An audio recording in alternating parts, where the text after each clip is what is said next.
This is the Sixth Man Show, an Orlando Magic podcast, with your hosts Luke Sylvia and Jonathan Osborne, covering all things Magic basketball. By fans, for fans. Go Magic.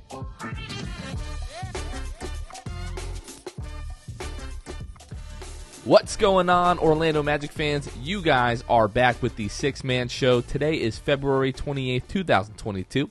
It's the end of February already. No Luke Sylvia this week. Back by popular demand, producer Kevin. Kevin, what's going on, brother? Greetings, everyone. Glad to be back. I'm not the only one who's back. Ooh, baby, you are not. Guess who's back again. Markelle's back. Tell a friend. All right, don't ever do that again, Kevin. That was the worst Eminem impression of all time. But yes, Markelle Fultz is back. It really came out of nowhere yesterday. The Magic were just like, we're just going to drop this Orlando Magic Pod Squad episode on a Saturday afternoon and then tweet out that Markelle Fultz is coming back. Did you listen to that episode of the Pod Squad? Yeah, I did. I was pretty cool. That was pretty cool that they announced that news via the Pod Squad and had the clip of Kel and everything. That was fun. A little jealous he didn't announce it on our show, but maybe next time. Well, that would involve him coming on our show, which has yet to happen. Obviously, Kevin is rocking the Fultz jersey backwards, so you can see the Fultz across his chest. I am wearing my number 20 earned jersey from last season in celebration of Markelle Fultz return. We're going to talk about that a little bit later on. It's a big deal. We're very, very, very excited about that. We do have a couple of things to touch base on really quickly, a couple of housekeeping items. First of all, if you guys are listening on Apple Podcasts or on Spotify, go ahead and leave us a 5-star rating. If you're listening or watching on YouTube, go ahead and hit that like and subscribe button. Ring the notification bell so you can get an update anytime that we upload videos. Really, really appreciate you guys. We just crossed 1,700 YouTube subscribers, so shout out everybody that is currently subscribed to the YouTube channel. But most of the people that watch on YouTube, Kevin, aren't subscribed, so we've still got a long way to go. And then we want to shout out our patrons. If you guys weren't aware, we do have a Patreon where you can help financially support the show, help us do what we do. It's a lot of fun, but it's not free for us at least. But you can find us at patreon.com/the Sixth Man Show and join our list of patrons that we shout out every single week. And that's what we're going to do. Shout out Court Cousins, Drew Gooden, Armin, Keith Garcia, Zico, Carson Tulo, Nathan Lynn, Ellis, Jonathan Borges, Norm L., Magic Player History, Julio, Bailey, Matt Lyman, Eric Segovia, and Gabe Gaines. Thank you guys so much. Kevin, we're going to talk about the one and only game on the week for the Magic in just a moment. The Magic are 14-47 on the season. They went 1-0 last week after returning from the All-Star break. They still have the worst record in the Eastern Conference. They have the worst record in the NBA. If the draft lottery was today, Kevin, they would be tied with the first or the best overall odds to get the number one overall pick. We are not at the point where we're going to start doing the tankathon. I think we'll probably start that next week as we get into March. But yeah, Kevin, we've got 6 weeks, 21 games left, and we're in first place for being the worst. Yeah, it's hard to believe that this season is so close to being done. For me, at least. I don't know if it's the same for you, for people listening, but yeah, it's hard to believe it. But in some ways, it's a relief. Like, this is, oh my gosh, it's been a rough one. We knew it wasn't going to be great, but at least maybe there's a little bit of joy over these last few weeks with Markelle coming back. But you're right. Once March hits, it's tankathon time. Especially having the NCAA tournament coming out, where you're watching some of those guys, and it's just going to be tankathon time. Yeah, and yesterday in college basketball, it's the first time ever that all six, the top six ranked teams in the nation all lost yesterday. So crazy. Never happened before. So weird. With March Madness very, very close, I think it's over a little bit over 2 weeks away. Mm-hmm. It's gonna get pretty spicy in March. Yeah. Do you do anything special for March Madness, or? I just watch all of the games. That's about Every it. single one. My whole life shuts down basically, and I just watch all. Yeah, I love March Madness. I was gonna say little basketball shout out. This is Coach K's last season, so I think his last home game. I know you're a North Carolina guy, but you have to at least tip the cap on his career His last home game is Saturday against, of course, University of North Carolina. So that'll be a fun last week of regular season action for him and for Duke. So I tip my cap, Coach K, and I know Jonathan probably won't. I wish you well in returnement. There you go. Absolutely. That was very nice of you. And then we'll see how it goes with old John Shire. Yeah. Over at Duke. But yeah, March Madness definitely going to be interesting. We'll be watching, of course, Chet Holmgren, Jabari Smith Jr., Paolo Banchero, Jaden Ivey, all of these very exciting college players. So, okay, Kevin, let's talk the first game, or the only game really that we're going to talk about. The Magic's only game since returning from the All-Star break against the Houston Rockets. And this game obviously has tanking implications as we start to get to the later part of the season here. As I pull up the standings for the NBA, the Rockets, they're 15-44. The Magic are 2 games behind them in the standings. So it's the second and final time that we play the Rockets this year, but it could have some lottery implications coming down the road. Before this game started, was that in the back of your mind at all? Were you concerned about that? Have we reached that part in the season? No, not for me. And I share a similar view that you and Luke have talked about recently of, like, the lottery just does. I mean, at this point, it's just such a crapshoot that whether we have the top, quote-unquote, top odds, even though top 3 are technically the same for the top odds, but whether it's the top or the 5th odds, at this point, I just don't care. We've been screwed so many times. I'm just we'll let the ping pong balls fly and let's just play the games and enjoy them. The lottery does what the lottery wants. That's we have no control over that. So, the saying is, don't worry about things that you can't control. And we can't control that. So I'm trying not to worry about it. I'm sure as we, get into, May and June, I will start to worry a bit more about that. And we actually, we found out recently that Summer League is going to be, back kind of in the middle of July as well. So, I hadn't looked at the NBA key dates or the calendar or anything like that, but it seems like finals are going to end first or second week of June, and then we'll be right into the the lottery and the draft and all that stuff. Actually, right now I'm going to pull this up, Kevin. While you're doing that, I was going to say hopefully first normal off season in 3 years. Is it 3 or is it 2? This is 2022. COVID came early 2020. This will be 3 years. So 2019 was the last normal. That is wild. Knock on wood. We get a normal off season. That's so crazy. I'm trying to pull this up, and right now all I'm finding are the 2021, 2022 key dates. Yeah, I guess sure which kind of counts. Yeah, I'm not sure I've seen if you're looking for lottery. So the draft lottery is going to be May 17th. Oh my goodness. Yeah. So the playoffs start April 16th. We've got a month of playoffs, and then the draft lottery May 17th.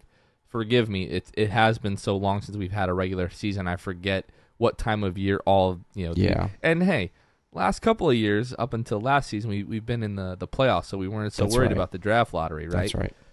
But now we're back to we just said not being worried about it, but it is what it is. And then the draft will be June 23rd. So. All right, let's talk about this Rockets game, Kevin, because it did not start the way that you would hope if you are rooting for the Magic. So the first 4 minutes of this game, Houston jumps out to a 15-2 lead. The Magic trailed by as much as 14 in the first quarter, Kevin, and obviously we're texting like we do every single game. As bad as that first quarter was, and the Magic actually closed the gap towards the end of the third quarter, down just by 6 at the end of the first.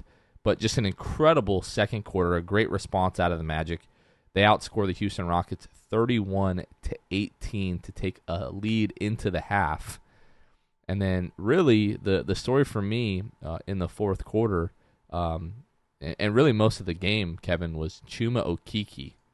Chuma Okeke in this game finishes the night off of the bench with 26 points, 9 of 13 from the floor, 5 of 7 from the three-point line, 3 free throws, 9 rebounds, 4 assists, 3 steals, 1 block, just absolutely stuffing the stat sheet. Was the best player how many turnovers? On the floor.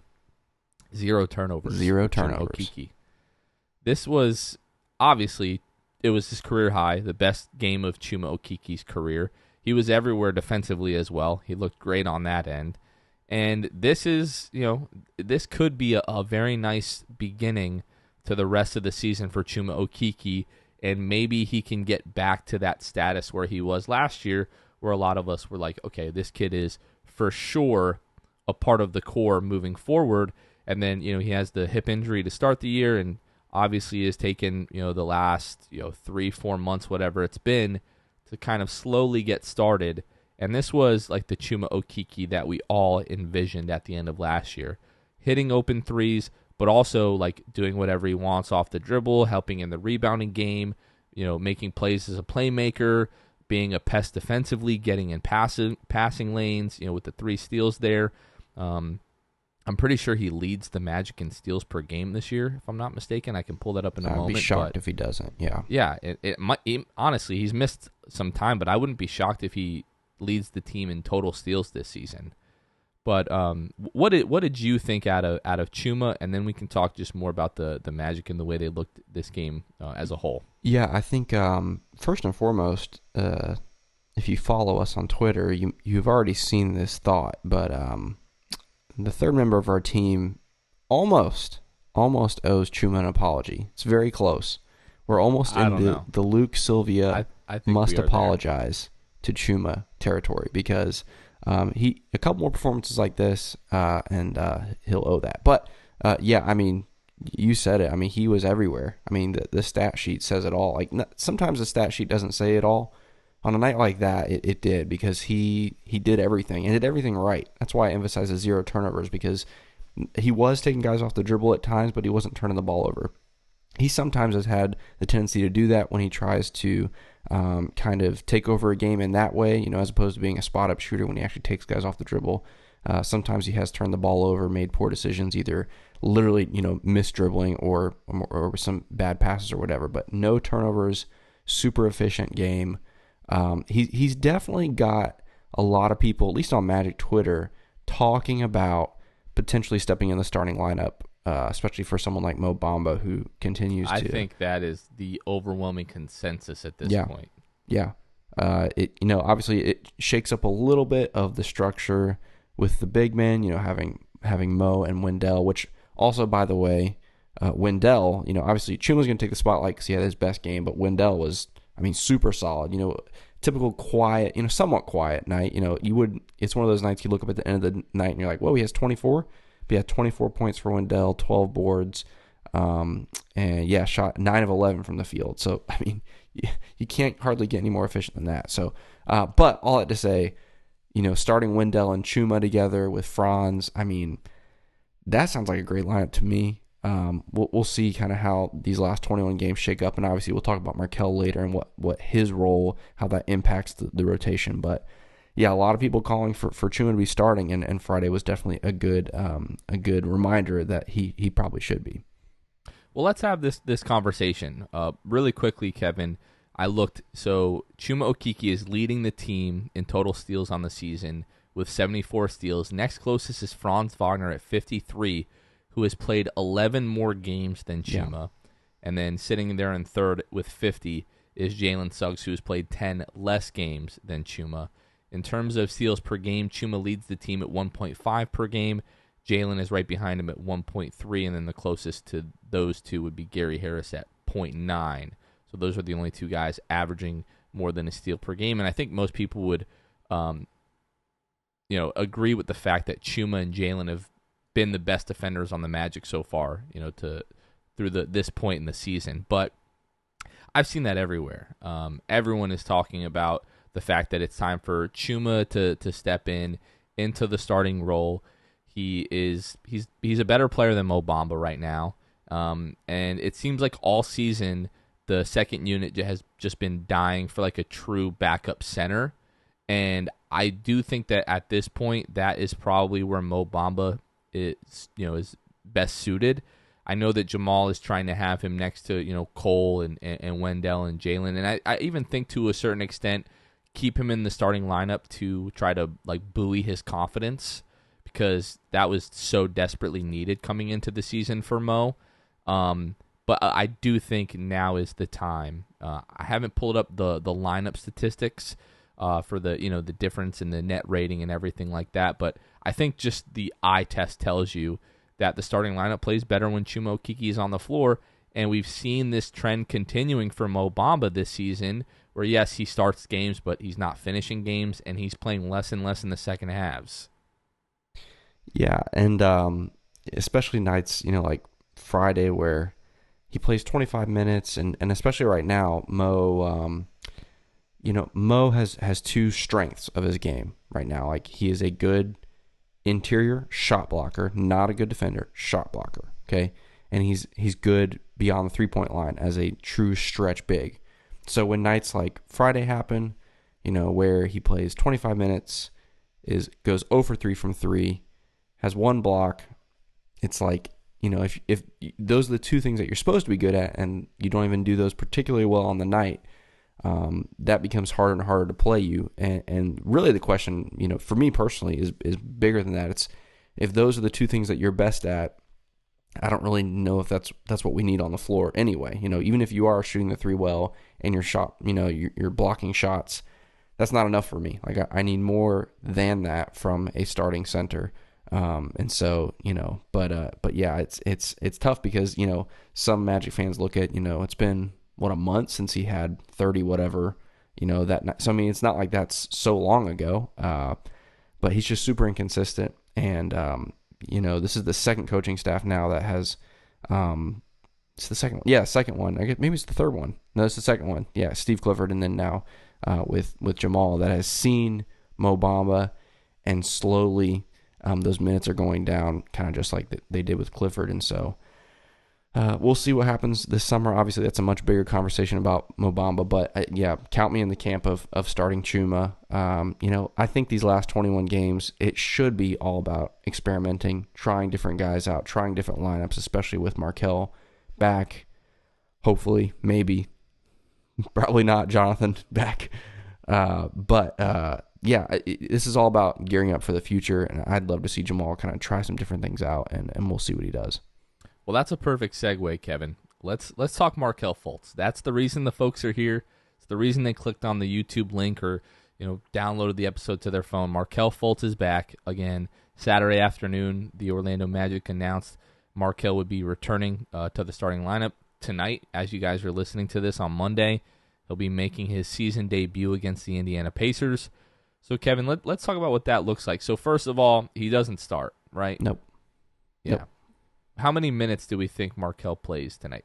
12 to 15? I was going to say, you think about it, it's been 13, almost 14 months since he last played. Surely it's not more than 20. That's what I think. Yeah, it's probably around, I would more so say 15 to 20. I cannot imagine him playing more than 20 minutes. Do not get your hopes up, Magic fans. All we're going to get is a little glimpse, a little taste. But it's better than nothing, so I'm excited. Now, to me, earlier in the season, if Markelle Fultz would have come back, in November or December or even early January, I think his implementation into the starting role at some point wouldn't have been such a big question for me. But at this point, and we were just having the conversation about Chuma and Mo, it seems like Jamal is somewhat hesitant to alter that starting lineup. Do you feel like we see Markelle in the starting lineup at some point in these last 21 games?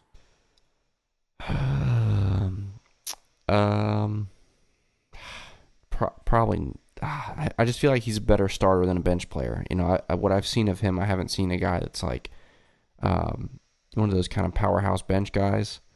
But given the state, like you said, of the season, and again the fact that he hasn't played in almost 14 months, I don't think, I genuinely, over these 21 games, I don't think he's going to have a single game where he plays more than 31 minutes, 32 minutes. I don't think there's going to be a night, no matter how close the game is, whatever, I don't think they're going to push him over these last 6 weeks. So I say probably not. Maybe he'll try him out a couple times, but I'd get, if I was a betting man, I'd say probably not. He probably stays on the bench the rest of the season. And again, with a reduced minute, load, because I just don't see them pushing him really. There's no reason to. We've got nothing to gain, as far as standings or anything like that. So no reason to push him. I think they're just going to trot him out there these last 21 games, get him acclimated, get him his body, back into game shape, and then hit the offseason. Yeah, Kevin, I think I'm right there with you in terms of, Markelle probably, if I had to bet, like you said, if I was a betting man, if I had to bet that Jamal alters the starting lineup at this point and puts him into the starting lineup, I'm not really sure. I wouldn't be shocked either way. I definitely think he's going to prove pretty early that it makes sense and that he deserves it. And I would hope that, Cole is in there. And that's the other thing. Like, who do you take out of the starting lineup? Right. Is it Cole? Is it Jalen? It's a really hard decision for me to make because I still think that Markelle probably fits better with Jalen. I just think Cole is more of a ball-dominant guy that, in order for the offense for him to flow the right way, he needs to have the ball and he needs to be, making shots. And we also feel the same way about Markelle, is his optimal offense is him running the show and kind of orchestrating everything else. But I think you could also make the argument that maybe Cole could be better off the ball than Jalen has been so far to start the season. Jalen's success has largely come with him on the ball, driving to the rim. Which one of those guys is going to be like the better, catch and shoot? I should have pulled up that number before we started this because I knew this is kind of where the conversation was going. But yeah, I'm right there with you. Does he play over 30 minutes at some point? I don't think so. I think probably like 25 to 30 minutes is going to be his cap.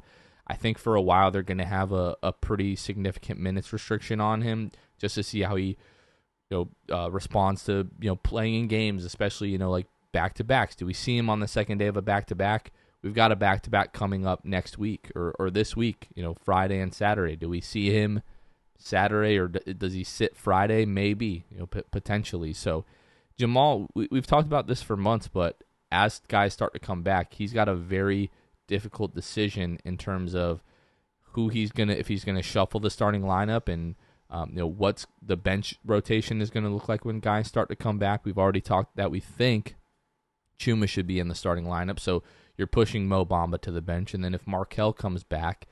But what I will say is I do think Markelle is going to be the guy finishing games. He may not start, but coming down the stretch, I think he is going to be the guy with the ball in his hands, finishing games. Because, like, realistically, we're talking about the core of this team. There's probably 4 or 5 guys that were like, they are for sure part of the core. Right now, it's Markelle. We'll see what he looks like when he comes back from injury, but the team has made that investment. It's Cole, it's Jalen, it's Franz, it's Wendell. RJ Hampton, Jonathan Isaac, I still would consider part of the core, but he's not back, and we'll talk about that in a minute. But I think this front office is really going to want to see Markelle, Cole, Jalen, Franz, Wendell together to close these games, and what that looks like, I don't know. And if Chuma keeps playing this way, you could probably throw Chuma into the mix as well. And everybody says it's not who starts, but it's who finishes the games. Right, yeah. I think for me, when we're talking about Markelle in these last 21 games, I think what most interests me is Jamal, at least what I hope to see is Jamal Mosley kind of, trying Markelle out with all the guards, I mean, we just talked, we've always talked about this would be a good problem to have once Markelle is back because we got him and Cole and RJ and Jalen. And so I hope that Jamal, kind of takes the freedom to kind of try all those pairings out, Markelle and Jalen, Markelle and Cole, Markelle and RJ, he's seen the other guys play together, but I really want to see him try Markelle alongside the other guys. Now, but the biggest thing for me, I'm not a Steve Clifford hater.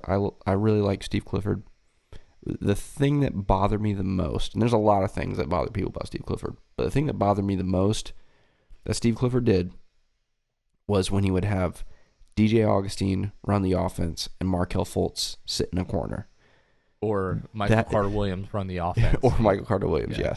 That is the one thing that I don't ever want to see from Coach Mosley. I don't think he will do that. I still don't know why Steve Clifford did that. He's a great basketball mind, but that is the one thing. When I say I want him to try all these different things, that doesn't mean that. I want to see Markelle on the ball and see who works well with him.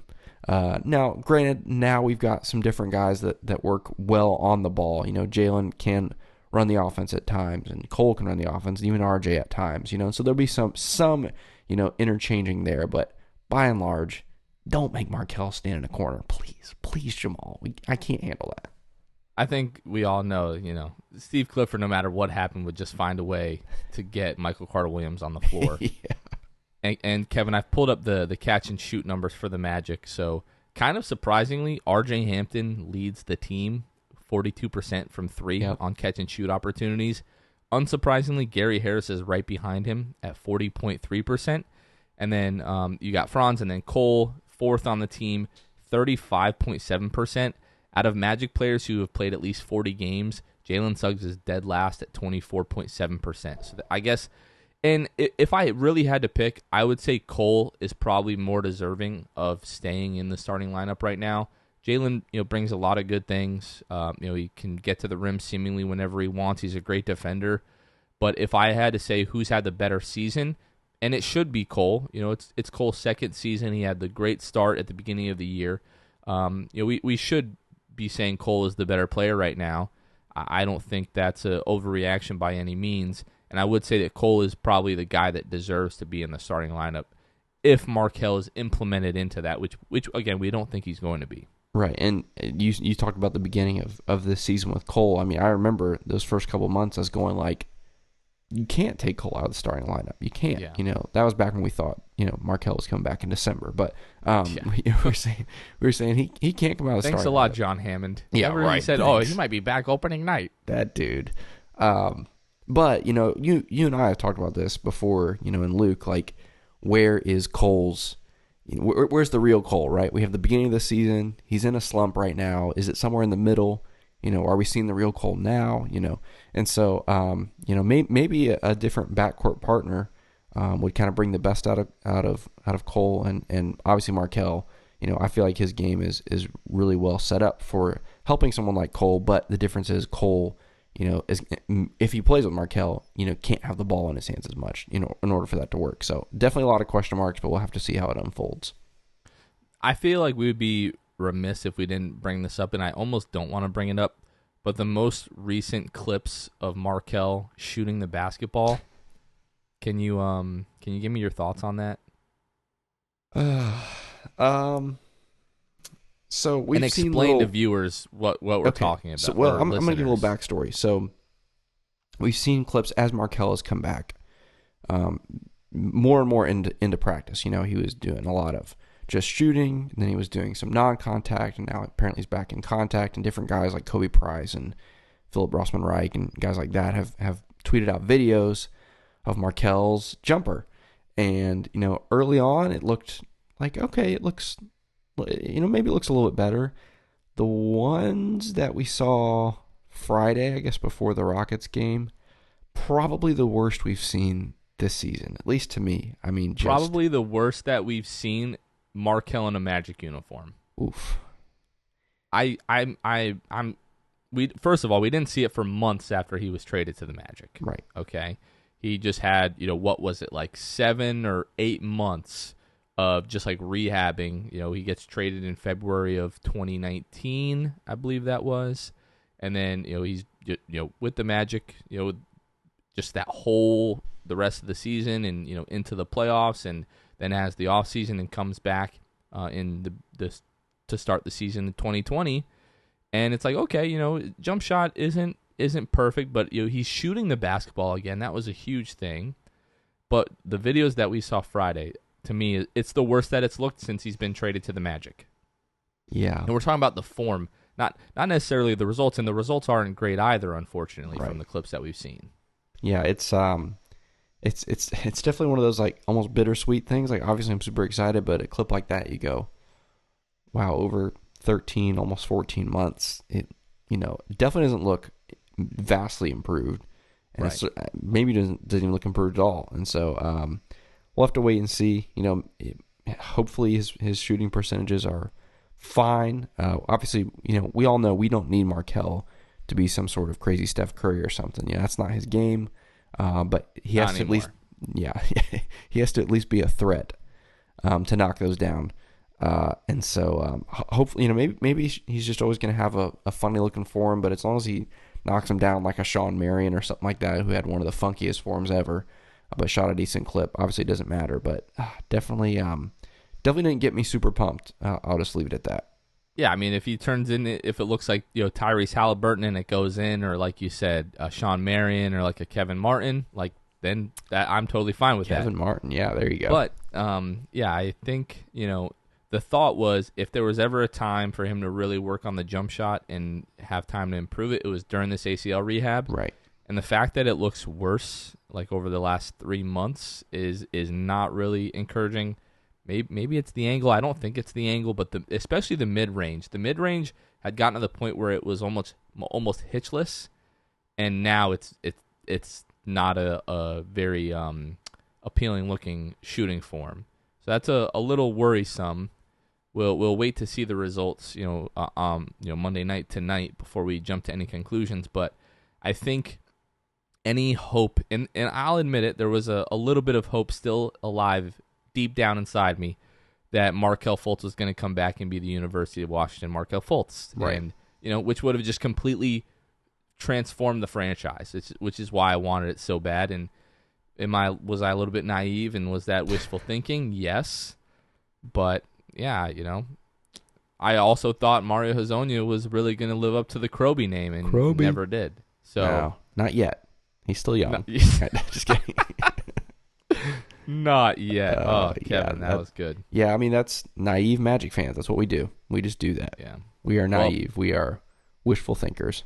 The last thing I want to say about Markelle is that I really wanted to find a way to make it to the game on Monday, but for me, I'm just not going to be able to make it happen. I know the fan response is going to be great. The crowd on Friday against the Rockets, by all accounts, people that were there, and you could even tell from the broadcast, the crowd was great.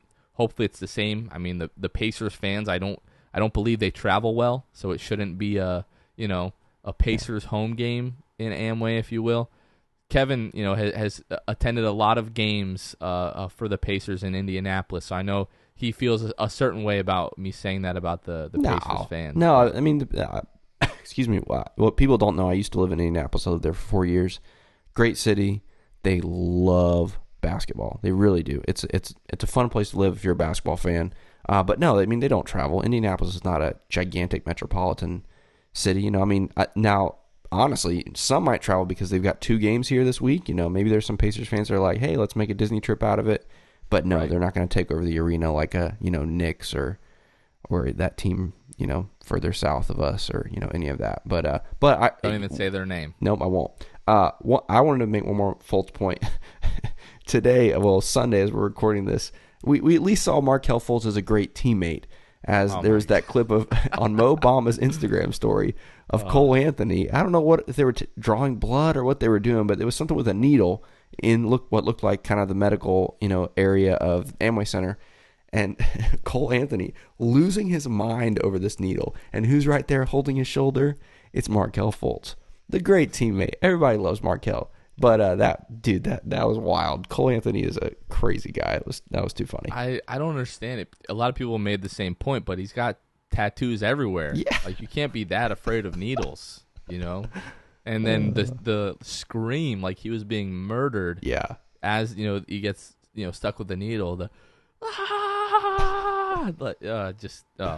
Just great. Love this team. I love and Chuma. I know we've already talked about Chuma, but I forgot to make this point. He gets the halftime interview, he gets the post game interview.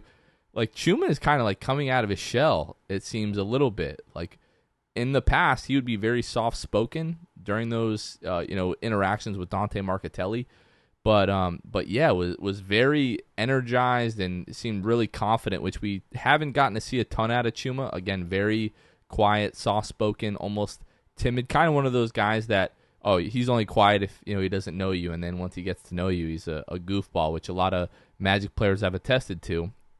But just mentioning the fact that everybody gets along on the team, and even though they're not winning, the chemistry is still great. We've talked about that multiple times this year. The great job that Jamal Mosley has done keeping the morale of the team up even during losing streaks. But I'm never surprised to see the team hanging out and having fun. But yeah, it makes this team fun to watch and to cover, even though we're not necessarily, the games aren't always fun. I'll say that. Yeah, definitely. I like you said, I mean, hopefully, a night like Friday will kind of help Chuma gain some confidence, maybe if that's what he's lacking. But, if you ask, they've asked several of the Magic players, who's the funniest guy on the team? Almost all of them say Chuma, so he's well-liked. A lot of the guys on the team well-liked, and so always love to see that. Definitely it's a team you love to root for, like you said, even though they may not be winning all the games. But I think over these last 21 games, I would guess we'll have our best winning percentage over any other 21-game stretch this season, just because of the schedule and some other things. Markelle is the other thing. Yeah, Markelle. Yeah. And Jonathan Isaac. Well, okay. That is the perfect segue again. You're just softballing these to me tonight. Kevin, we're not seeing Jonathan Isaac this season. That's the conclusion that I have come to. Markelle was, started to practice with the team in November, and it took 3+ months for him to return to the lineup, and Jonathan hasn't been cleared for any type of contact yet. So I'm not a mathematician, but I am going to infer that we are not going to see Jonathan Isaac this season, which is incredibly disappointing. I find it bizarre. I don't totally understand, and I'm just still here once again feeling like I wish the organization was a little bit more transparent and let us know exactly what the heck is going on. Yeah, I'm not mad. I'm disappointed. One of those things. I'm mad and disappointed. Yeah, you're right. It's just so puzzling. You're right. I mean, at this stage, it's just hard to imagine him coming back and playing any games, and even if he does, let's say he came back to practice tomorrow, and like you said, if it takes a month, that leaves 2 weeks left. They're not going to take him out and trot him out there for 2 weeks of games, and risk re-injury. They're not going to do it. So you're right. At this point, I'm with you, and it's hard for me to believe that those words are coming out of my mouth that he's not going to play this season. It's hard to believe that this is February 28th and this is where we are. I'm in disbelief. It's crazy. There are people out there that have been saying this for months. And At that point, I feel like it was more just kind of like, I don't know. I don't feel like people can go with the I told you so route in this extent. I just feel like we didn't have enough evidence that was the case. Like, put all your personal bias aside against Jonathan Isaac or whatever the case may be. I don't feel like that was a logical thing to think early on in the season when people were saying that, although people are going to say I told you so about all of this when he doesn't play this season. But, I mentioned to you and Luke that Luke and I, since Jonathan Isaac has been injured, have had children. They are now walking, and by the time that we see Jonathan Isaac on the floor, they'll most likely be speaking in full sentences. So when you put it in that kind of perspective, it's like, wow, this has really gone on quite a while. And the only thing that even comes close to making sense is they are totally reworking his entire body to ensure that this never happens again. But I think, Kevin, at least in my experience sports watching, this is unprecedented for a guy to tear his ACL, which is a major injury, but it's not something, like a Paul George type of injury, Gordon Hayward, or, in football, Alex Smith, or, where you have like a horrible fracture and things like that, and it takes a long time for the player to come back. ACL is very routine, 9 to 12 month recovery. Markelle was a little bit beyond that, at 13 months there. But Jonathan Isaac, this August is going to be 24 months. So by the time the next regular season starts, like probably the end of October of this year, it's going to be 26 months, which is more than double Markelle's injury and is more than double, like, even the most extreme ACL rehab. And I've just never seen anything like this in all my years of watching sports. Yeah. I've told you and Luke that I have a desire for the Six Man Show to someday produce almost like little documentary series, you know. I think someday Like we a could 6 do for 6. Yeah, we could literally do our own version of a 30 for 30 about this whole Jonathan Isaac injury, like a little mini series, because it's just, it doesn't add up. It doesn't make sense. There obviously is some explanation for it. We just have no idea, you know, whether it is medical, whether it is personal, as some people, you know, seem to think, which I think is baseless. We don't have any reason to believe that, but let's say it is. It's something. There's some explanation for it. You know, there's no reason the franchise would just for their own kicks and giggles keep a guy out for 2 years. Like it's especially when they're paying him this kind of money. Like it's just, it doesn't add up. There is a reason. I wish they were more transparent about it, but for right now, we're just completely left in the dark, and I don't think it's totally fair to Magic fans, especially the season that we've endured to not get answers. But at the same time, you know, it's a guy's, you know, own medical, you know, situation, so you can't pry but so much. So it's all a mess. It's disappointing. It's confusing, but it is where we are, and I'm with you. I don't think we see him in this season.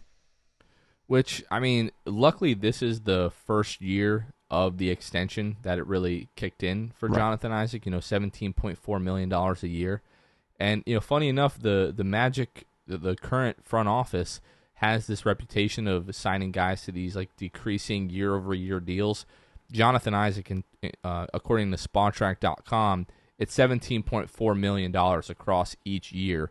So we're still going to have him for 3 years after this, which you could look at it both ways. I mean, I haven't felt this way basically until this point, but the people that are concerned that he's never going to look the same, I mean, we're in unprecedented territory at this point, and you have to wonder whether or not Jonathan Isaac is ever going to be the same player that he was.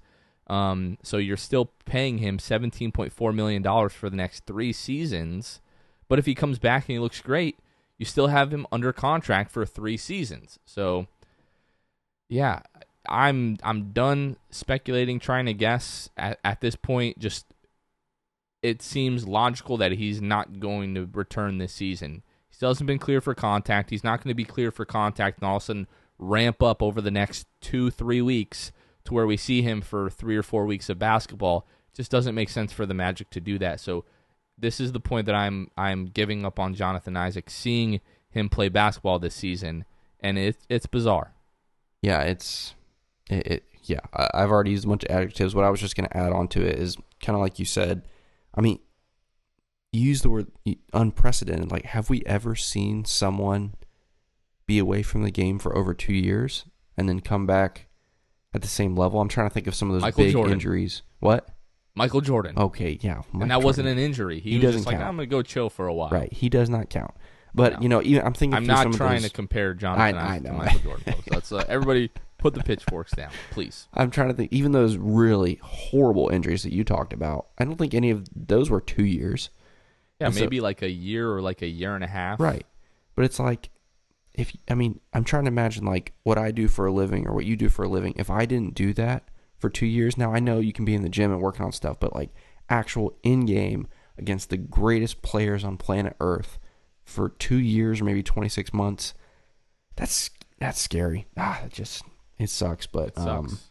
But yeah, it's not happening this season. I don't think. And I think like to a certain extent, like you really have to temper your expectations for next year. Because that's not really an element that I had thought of. You know, like how much of the game is just like muscle memory, right? And you know, even in your brain, mental, you know, your muscle memory there, just you know, decisions in the middle of a game, and you're playing against the best players in the world night in and night out. Yeah, and I was even going to say the speed of the game. I mean, that's what people say. You know, at least even from college to the NBA or whatever, it's the speed of the game, and so being out 26 months, it's going to take quite a bit of time for him to, at least in my mind, get adjusted to the speed of the game. But we'll see. Off. Right, exactly. Yeah. All right, Kevin. Last thing I want to take care of here, and then we're going to close out with some words. We've got a voicemail here from Brandon in Philly. He's got a question about Zion Williamson. Go Magic indeed. What's up, Six Man Show? This is Brandon from Philly, but I was born and raised in Orlando, so I'm a long, diehard Orlando Magic fan. Here's my take. There's a lot of Zion Williamson talk that I've been hearing lately. What do you think about bringing Zion Williamson to the Magic? You know, we have this identity that we're forming, that we bring in young, promising talent that are injured, right? That fits the bill. Zion Williamson, what y'all think? Love y'all. Peace. Brandon, thank you so much for the question. Really appreciate that. The Zion saga in New Orleans is becoming very interesting, Kevin. You and I and Luke joked, over, I believe it was this previous offseason, there were rumors on Reddit that Zion was back in Durham, North Carolina, near the Duke campus, driving around, going to the college bars, basically hanging out and driving around in his Rolls Royce. Now, obviously, he had the foot injury. Looks like he's put on, some more weight since the last time that we've seen him. He was supposed to try and come back a number of weeks ago, re-injured the foot apparently, or the foot's not ready. They're going to basically look at all of their options to see if surgery is necessary for Zion. And then one of our favorite retired NBA players this past week, J.J. Redick, they were talking about the Zion situation in New Orleans, and he ripped Zion, who was a teammate, in one of his last years, with in the NBA. I think it was his final year, and then he was traded to Dallas, and now he's retired. But basically said, that Zion hasn't texted C.J. McCollum at all since being traded to New Orleans. Who C.J., whichever way you want to cut it, is like the second or third best player, depending on what do you think about Brandon Ingram or Zion there. And called Zion a detached teammate. So I can easily describe him that way. Kevin, what would you think about the Magic trading for Zion and what that would take? Two answers to that. First off, let me talk about Zion in New Orleans. I would never wish for a potential superstar, by the way. I wouldn't consider Zion a superstar right now. But potential superstar, I would never wish for that person to leave the franchise that drafted him, especially a small market, because we've been there. We've been there, and we don't want to see that. We don't want that to be the NBA. However, Zion is leaving New Orleans. There's just not his attitude, not texting CJ McCollum, that's a gigantic acquisition. That's huge for the team. So for him to not even reach out to him, that speaks volumes. However, we saw the parade float in the city of New Orleans. It looks like, at least to me, some New Orleans residents have already moved on from Zion. I don't know if you guys haven't seen this float. It's so disrespectful. It's so disrespectful. But it's this image of a large caricature basically of Zion. And do you remember what it was called? What the name? 1 ton. What? The 1 ton. Oh yeah. Which, for those of you that don't know, a ton is 2,000 pounds, which would be a very, very large human being.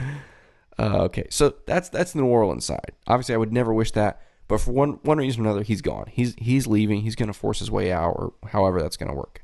As far as coming to the Magic, no, thank you. I don't want that. He's obviously got attitude issues. He's got health issues. He's got weight issues.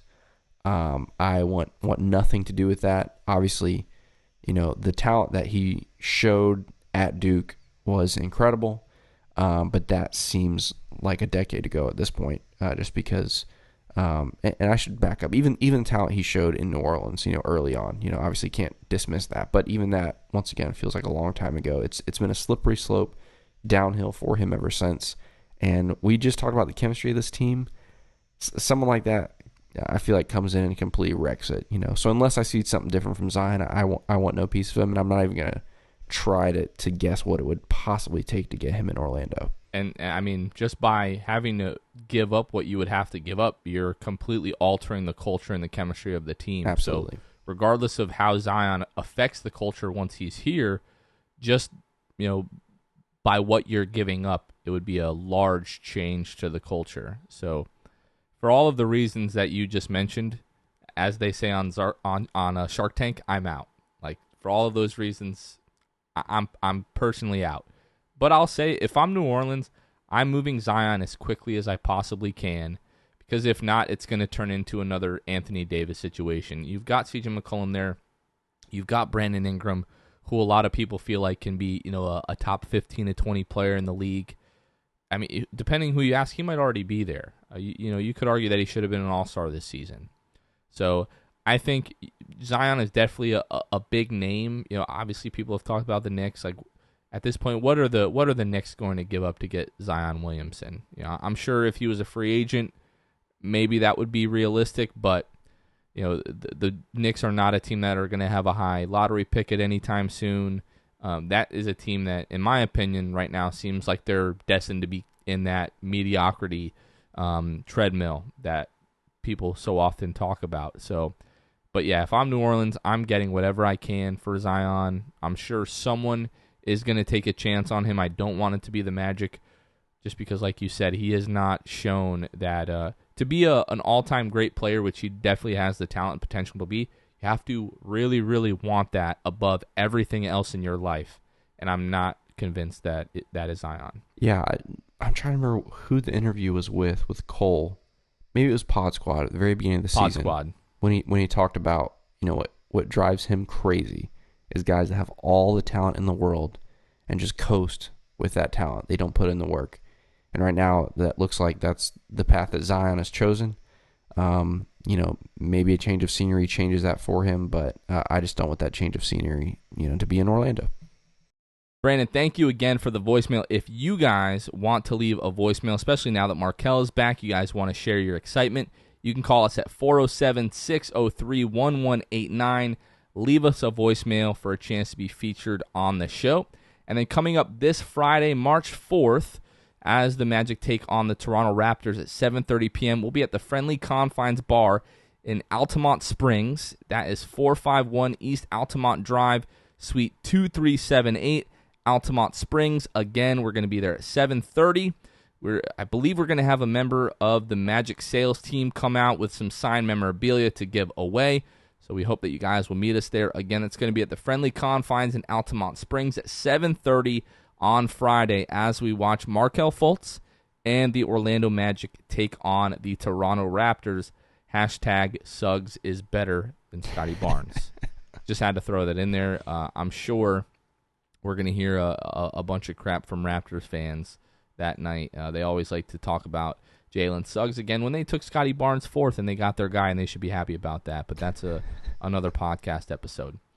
All right, before we go ahead and wrap up here, Kevin, I know that you had some thoughts that you wanted to share before we close out the show. Yeah, I would just be remiss if we had this whole basketball talk, which is great, but this is our first episode since the crisis in Ukraine has broken out, and so it's obviously now a full-on war. And so, I'm going to end this on a down note, but obviously I just can't let this moment pass by without acknowledging that. And war is awful. It's terrible. And I wish it didn't exist. But I've got some acquaintances that are actually in Ukraine. They run an orphanage, and the basement of their orphanage has become a bomb shelter right now. And then I've got, friends here at the States who have literally just shipped out yesterday to go in that region to just shore up some of the NATO allies, and in case it spills over into some other countries. So all that to say, at least for all of us here at the Six Man Show, our thoughts, our prayers are 100% with the people of Ukraine, and war sucks, and I hope this one is over sooner rather than later, and Putin doesn't get what he wants. I'll just leave it at that. Yeah, it's weird. Obviously 2022, it's like we're really still doing this. It feels like as a society we've gotten past the point of things like this, being necessary, and I think everybody would agree that it's not necessary. And then, funny enough, through my uncle this week, I found out that my great-grandfather moved to America actually from Ukraine. So, like, it doesn't really make sense because I've never had like a big attachment to Ukraine, but I think with everything that's going on, it just made it like weirdly more like emotional for me, and it's horrible. It's tragic. It's evil. Like, let's just call it, what it is. And, absolutely. We're right there. We're praying for the people in Ukraine, and we're hoping that, praying that Ukraine wins, honestly. And, a lot of people think that if Ukraine can, kind of stand their ground for long enough, that this could be the start of the downfall of Putin, which I think a lot of people would be a good thing. And we don't want to get too political, but like, Kevin said, we'd be remiss. We talk about basketball and it's great, but at the end of the day, it's just a game, and there are things much more important going on, around the world. So we might have some listeners in Ukraine. I don't know, but if you guys are listening to this, our thoughts and prayers are with you guys, and it just sucks. Let's just call it what it is. So sorry, guys, to end the podcast on a kind of a down note, like Kevin said, but again, we just felt that it was necessary to mention that. But for Kevin Tucker, this has been Jonathan Osborne. You guys are listening to The Six Man Show, and we will catch you guys next time. See ya. Thanks for listening to The Six Man Show.